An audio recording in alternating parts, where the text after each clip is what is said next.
శ్రీ గురుదేవ దత్త. మొన్న గిర్నార్ వెళ్ళొచ్చినప్పటి నుండి ఆ వీడియో అప్లోడ్ చేసిన తర్వాత అనేక కామెంట్స్ వచ్చినాయి. Gurudeva Datta, how much does it take to climb and come down including going for Kamandal Dhuni darshan? Namaste, we are also planning to visit. మొత్తం ఎంత టైం పట్టింది మీకు? 10,000 స్టెప్స్ ఎక్కగలిగారా? సార్, హైదరాబాద్ నుండి గిర్నార్ వరకు మొత్తం ఎంత ఖర్చు? అందులో ముఖ్యంగా అందరు అడిగింది ఒకటే, ఏంటంటే మొత్తం 10,000 మెట్లు ఎక్కడానికి ఎంత సమయం పట్టింది, గిర్నార్ యాత్రకి మొత్తంగా ఎంత ఖర్చు వచ్చింది. కాకపోతే ఇందులో చాలా విషయాలు ఇన్వాల్వ్ అయి ఉంటాయి కాబట్టి మీరు అలా వేగ్గా ఒక క్వశ్చన్ అడిగితే దానికి కామెంట్ సెక్షన్లో ఏదో చిన్న సమాధానం ఇవ్వలేం కాబట్టి ఈ వీడియో చేస్తున్నాము. అత్యంత ముఖ్యమైనది ఏమిటంటే, మీరు దత్తాత్రేయుల వారి యందు ఎంత భక్తి కలిగి ఉన్నారు. ఆయన మీద మీరు దృఢ విశ్వాసం ఉంచితే దర్శనం అయిపోతుంది. ఏదో ఒక రకంగా అయిపోతుంది. డోలియా, రోప్వేనా, లేకపోతే ఇంకోట పాదయాత్ర, అవన్నీ తర్వాత విషయం. దత్తాత్రేయుల వారి యందు దృఢ విశ్వాసం, అదే మనల్ని గిర్నార్ దాకా తీసుకెళ్తుంది. ఇది మర్చిపోవద్దు. ఇంకొక విషయం ఏమిటి అని అంటే, మీరు ఎంత ఫిట్గా ఉన్నారు, మీ ఫిట్నెస్ లెవెల్స్ని బట్టే మీరు దత్త శిఖరం ఎక్కడం అనేది దిగడం అనేది ఆధారపడి ఉంటుంది. ముందుగా మేము పొద్దున 5 గంటలకి మెట్లెక్కడం మొదలు పెట్టాం గిర్నార్. కాకపోతే విపరీతమైన వర్షం, మీరు వీడియోలో కూడా చూసుండొచ్చు. ఆ వర్షంలో మాకు కొంచెం డిలే అయిన మాట వాస్తవం.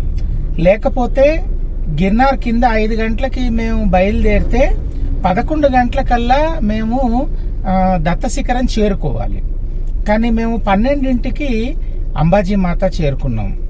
అక్కడి నుంచి మళ్ళా 4,500 మెట్లు గిర్నార్ పర్వతం ఎక్కడానికి ఉంటుంది.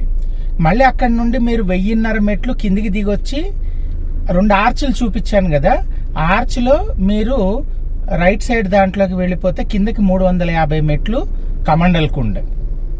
కమండల్ కుండ్లోనే మీకు ధుని ఉంటుంది. ఓన్లీ సోమవారం రోజు పొద్దున 7 గంటల నుంచి 10 గంటల వరకు మటుకు ధుని దర్శనం దొరుకుతుంది. మిగతా రోజుల్లో ధునిలోని ఊది మనకి ప్రసాదంగా ఇస్తారు. ఇది మొదటి విషయం. రెండోది, ధుని దగ్గరే అంటే కమండల్ కుండ్లోనే మనకి భోజన ప్రసాదం కూడా దొరుకుతుంది. దత్తాత్రేయ స్వామి వారి భోజన ప్రసాదం మనకు లభిస్తుంది. మళ్ళీ అక్కడి నుంచి 350 మెట్లెక్కి పైన ఆ డబుల్ ఆర్చ్ దగ్గరికి రావాలి. అక్కడి నుంచి మళ్ళా మీరు దాదాపుగా 2,500 మెట్లు పైకి ఎక్కి అంబాజీ మాతా దగ్గరికి రావాలి. సో ఇదంతా కూడా మాకు దాదాపుగా 4 అయింది సాయంత్రం మొత్తం కూడాను. అంటే మాదేమిటంటే, మాతో పాటు వచ్చిన వాళ్ళు త్వరగా వాళ్ళు ముందు చేరుకున్నారు. నా శ్రీమతి కూడా నాకంటే ముందుగానే ఒక 1000 మెట్లు అడ్వాన్స్డ్గా ఉనింది ఎప్పుడు కూడాను. ఎందుకనంటే నాకొక్కడికి ఎందుకు లేట్ అయింది అంటే, నేను వీడియోలు చేస్తూ రావాలి కాబట్టి నాకు ఆలస్యమైంది. ఆ వీడియోలు చేయడానికి ఎందుకు ఇంకా ఇంత ఆలస్యం అంటే, జల్లు పడుతుంటే నేను ఫోన్ బయటికి తీయలేను, కెమెరా ఆన్ చేసి నేను వీడియో చేయలేను. సో జల్లు ఆగేదాకా ఆగాలి, ఆ జల్లు ఆగిన తర్వాతే వీడియో చేయాలి, ఆ తర్వాతే ముందుకు కదలాలి.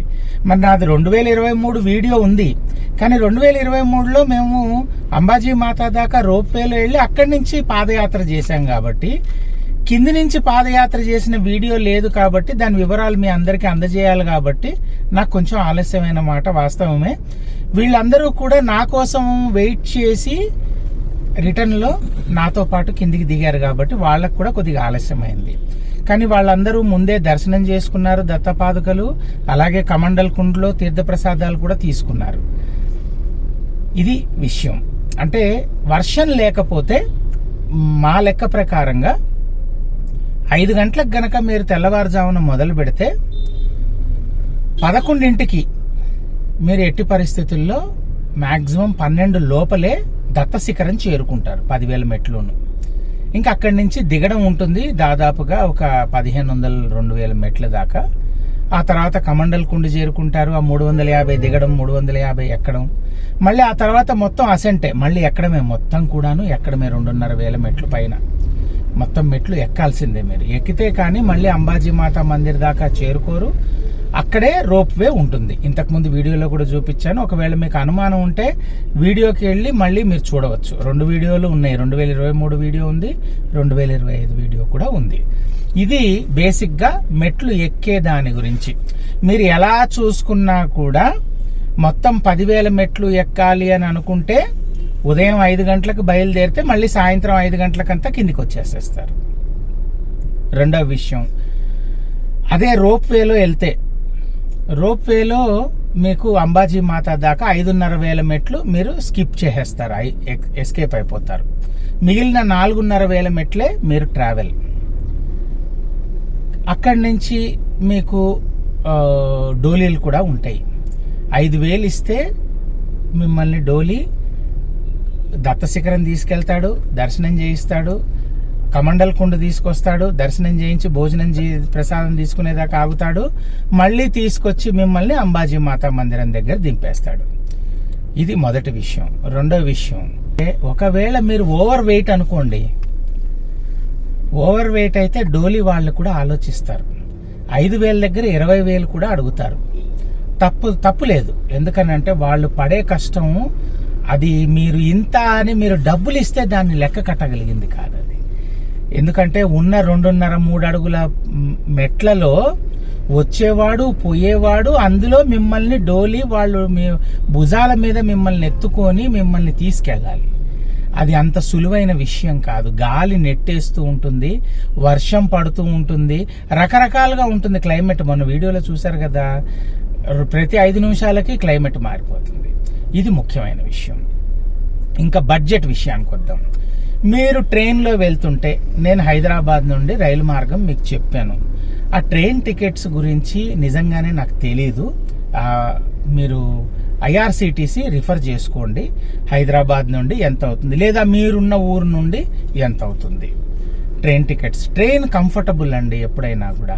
ఎందుకంటే ఫ్లైట్స్ కూడా మన దగ్గర వాతావరణం బాగున్నా బాగాలేకపోయినా క్యాన్సిల్ చేస్తారు, లేదా డిలేస్ అవుతూ ఉంటాయి. ట్రైన్ అయితే సుఖం అన్ని రకాలుగాను. ఒక 40 గంటలు పట్టినా కూడా హైదరాబాద్ నుండి అయితే 30 గంటలే, వేరే ప్రాంతాల నుండి అంటే ఇంకో 10 గంటలు ఎక్కువ వేసుకున్నా కూడా ప్రశాంతంగా మనం రాజ్కోట్ చేరుకోవచ్చు. రాజ్కోట్ నుండి బస్సులు కానీ ప్రైవేట్ ట్యాక్సీలు కానీ ఉంటాయి. అక్కడైనా మీరు మళ్ళీ గిర్నార్ మెట్ల దాకా రావచ్చు. నేను చెప్పేది ఏంటంటే, మీరు హాలిడేస్లో అంటే పర్టికులర్లీ దేవీ నవరాత్రులు, రాబోతున్న దేవీ నవరాత్రులు, అలాగే మన శివరాత్రి సమయంలో, కార్తీక మాసంలో, ఈ 3 వదిలిపెట్టేస్తే, కార్తీక మాసం అలాగే దత్త జయంతి అప్పుడు కూడా విపరీతంగా రష్ ఉంటుంది.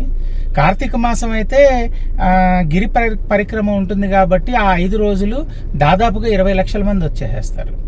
సో ఈ డేట్స్ కాకుండా మీరు ఎప్పుడు వెళ్ళినా, నేను ఆల్రెడీ మీకు కొడియార్ వాళ్ళది నేను ఆశ్రమం చూపించాను. చాలా నీట్గా ఉంటుంది. 1,000 రూపాయలు 1,200 రూపాయలు మీకు ఇదవుతుంది. ఏసీ రూమ్కి నాకు 1,500 తీసుకున్నారు. కానీ మీరు ఎప్పుడైనా అక్కడ వెరిఫై చేసుకోండి, అక్కడికి వెళ్ళి వెరిఫై చేసుకోండి. నేను చెప్పానని కాదు. ఎందుకు అనంటే, డిమాండ్ ఎక్కువ ఉందనుకోండి, ఎక్కువ జనాలు ఉన్నారనుకోండి, వాళ్ళు కూడా రేట్లు పెంచేస్తారు. లేదనుకోండి రెగ్యులర్ రేట్స్కి ఇస్తారు. ఎదురుకుండానే మీకు మన గోరక్షనాథ్జీ అఖాడా ఉంటుంది. చాలా పెద్దది. రూమ్స్ కూడా చాలా బాగుంటాయి. అక్కడ కూడా మీరు దిగచ్చు. ఇక్కడ ఏంటంటే కొడియార్ దాంట్లో మీకు ఉదయం టిఫిన్ మటుకే ఫ్రీగా ఇస్తారు. భోజనానికి మళ్ళీ మీరు గోరక్షనాథ్జీ అఖాడాలకు వెళ్ళాలి. 12:30 నుంచి 1:30 వరకు భోజనం పెడతారు మధ్యాహ్నం. రాత్రి అయితేనేమో 7:30 నుంచి 8:30 వరకు ఉంది. ఇవి సమయాలు. మీరు అక్కడ డబ్బు అనవసరమైన విషయాలకు ఖర్చు పెట్టకపోతే మీ ట్రైన్ టికెట్ నాకు తెలిసి ఒక 1,500 రూపాయలు 2,000 ఒక టికెట్ ఉండొచ్చు. ఆ లెక్కన చూసుకుంటే అప్ అండ్ డౌన్ మీకు ఒక 5,000 ఒక మనిషికి. పాదయాత్ర చేస్తే మొత్తం 10,000 మెట్లకి మీకు రూపాయి ఖర్చు లేదు. మంచినీళ్ళు అవి ఫ్రీగానే దొరుకుతూ ఉంటాయి. జలప్రసాదం, భోజన ప్రసాదం మీకు ఈ కమండల్ కుండలో దొరుకుతుంది. అంతేకాకుండా మీకు ఏంటి అని అంటే మెట్ల మార్గం అంతా కూడా ప్రతి 100-200 మెట్లకి మీకు కూల్ డ్రింక్స్ కానీ బిస్కెట్లు కానీ వగైరా అవన్నీ తినుబండారాలు కానీ తాగడానికి కానీ మంచినీళ్ళు కానీ దొరుకుతాయి. అంటే స్పెషల్గా మీరేం మోసుకొని వెళ్ళక్కర్లేదు. ఇంకొక విషయం ఏమిటి అని అంటే మీకు 5,000 రాను పోను ఛార్జీలు ఒక 2,000 రూపాయలు రూమ్ రెంట్లు వేసుకుందాం. ఎందుకంటే 700 రూపాయల నుంచి మొదలవుతుంది నాన్ ఏసీ రూమ్స్. డిఫరెంట్ అంటే ఇప్పుడు మీరు ఒక్కొక్క ఆశ్రమానికి వెళ్తే ఒక్కొక్క రేట్ ఉంటుంది. కాబట్టి మీరు ఎలా అనుకుంటే అలా. మీకు ఒకవేళ ఎక్కువ మంది వెళ్తున్నారు, మేము డార్మిటరీ తీసుకుంటే తక్కువ పడుతుంది కదా, మీ అందరికీ తెలిసిన విషయమే. అంటే మనం ఎంత లగ్జరీస్గా చేసుకోవాలనుకుంటే అంత లగ్జరీయస్గా ఉంటుంది.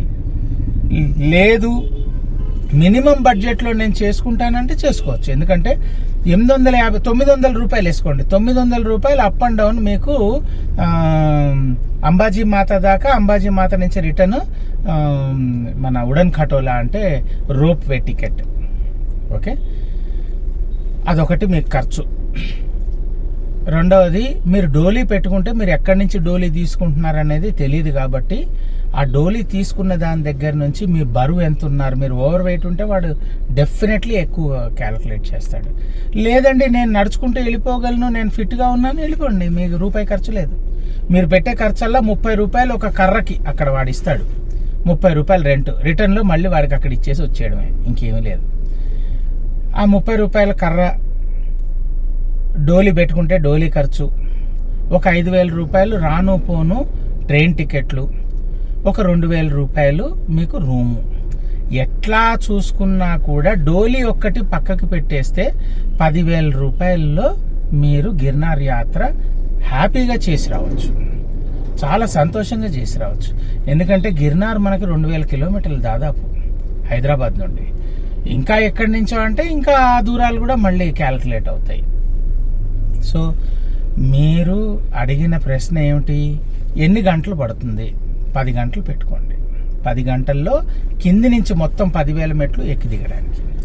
అదే రోప్వేలో వెళ్ళిపోతానండి, రోప్వేలో వచ్చేస్తానా, 4 గంటలు మ్యాక్సిమం 4 అవర్స్, ఇంకో గంట ఎక్కువ పెట్టుకుంటే 5 గంటలు.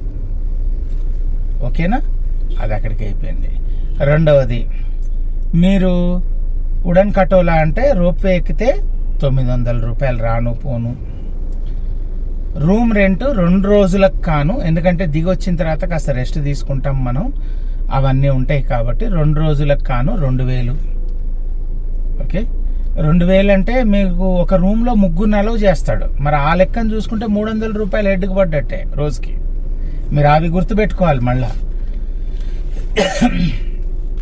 ఇది కాకుండా మనకి గోరక్షనాథ్జీ అఖాడాలో భోజనం 2 పూట్ల ఫ్రీయే, వాళ్ళు రూపాయి తీసుకోరు మీ దగ్గర.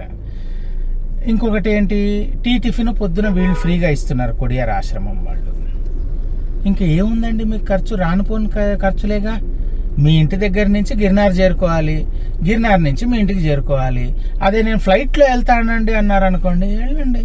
ఫ్లైట్ ఛార్జెస్ ఎంత ఉంటాయో నాకైతే ఐడియా లేదు. నేను ఎక్కడికి పోయినా నా కారులో వెళ్తాను, మ్యాక్సిమం 99% నా కార్లో వెళ్తాను. ఓపిక లేని చోట మటుకు నేను రైలు ఎక్కేస్తాను, రైలు చాలా కంఫర్టబుల్ అందుకని. సో మీరు 10,000 రూపాయలు ఉంటే హ్యాపీగా చాలా లగ్జూరియస్గా మీరు గిర్నార్ యాత్ర చేసి రావచ్చు. ఒక 4 వెళ్తున్నారనుకోండి, ఒక ఫ్యామిలీ వెళ్తుంది అనుకోండి, కాస్ట్ తగ్గుతుంది, ఎందుకంటే రూమ్ రెంట్లు అవన్నీ తగ్గిపోతాయి మీకు. సో అది మీరు స్లీపర్ క్లాస్ తీసుకున్నారనుకోండి, టికెట్ 800-700 ఉంటుంది. అదే థర్డ్ ఏసీ తీసుకుంటే 1,500-2,000 ఉంటుంది. ఏదైనా మనం ఎంతలో అనుకుంటే బడ్జెట్ అంతలోనూ చేసుకోవచ్చు. మినిమం బడ్జెట్ నాకు తెలిసి 6 నుంచి 8,000 రూపాయల లోపల ఒక సింగిల్ వ్యక్తి అయితే వెళ్ళి రావచ్చు గిర్నార్కి. ఇది విషయం. మీరు అడిగిన ప్రశ్నలకి సమాధానం చెప్పాను అనుకుంటున్నాను. ఇంకా ఏదైనా మీకు అనుమానాలు ఉంటే మీరు ఒకసారి వీడియో చూసి తర్వాత కామెంట్ పెట్టండి. వీడియో పూర్తిగా చూడండి, అన్ని ఇన్ఫర్మేషన్ ఇచ్చాను. ఆ గిర్నార్ క్షేత్ర చరిత్ర ఇచ్చాను, అలాగే ఎక్కడ దిగాము ఇచ్చాను, రైలు నెంబర్ ఇచ్చాను సికింద్రాబాద్ నుండి, అలాగే ఫ్లైట్ ఎక్కడెక్కి ఎక్కడ దిగాలి చెప్పాను, ఏ ఆశ్రమంలో దిగాము, ఏసీ రూమ్కి ఎంత అయిందో చెప్పాను, నాన్ ఏసీ రూమ్ ఎంతో చెప్పాను, ఎక్కడి నుంచి ఎన్ని గంటలకు బయలుదేరామో చెప్పాము, ఎక్కడెక్కడ ఆగామో చెప్పాము. మీరు చేయవలసిందల్లా వీడియో సంపూర్ణంగా చూసి అప్పటికి కూడా డౌట్ ఉంటే అడగండి, తప్పకుండా మీకు జవాబిస్తాను. అవధూత చింతన శ్రీ గురుదేవ దత్త.